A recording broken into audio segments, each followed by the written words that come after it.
السلام عليكم ورحمة الله وبركاته. اللهم صل وسلم وبارك على سيدنا محمد صلى الله عليه وسلم. معانا النهاردة مواجهة نارية في بطولة غالية على كل جماهير الكرة المصرية.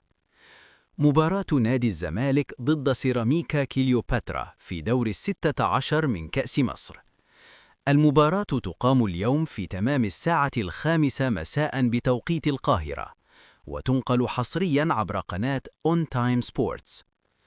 باقي المواعيد: 6 مساء بتوقيت السعودية، 7 مساء بتوقيت الإمارات، 4 مساء بتوقيت تونس والجزائر، 3 مساء بتوقيت المغرب.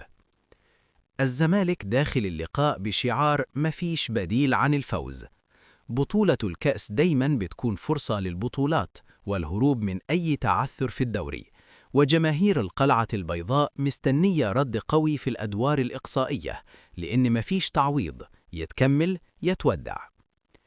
أما سيراميكا كليوباترا فدايماً بيقدم مباريات كبيرة قدام الكبار، وعنده عناصر سريعة تقدر تعمل الفارق، وبيحلم يكتب تاريخ جديد بإقصاء الزمالك من البطولة.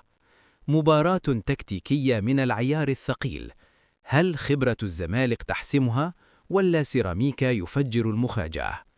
اكتب لي توقعك للنتيجة في التعليقات، وما تنساش تدعمنا بالاشتراك عشان يوصلك كل جديد عن أخبار ومباريات الكرة أول بأول.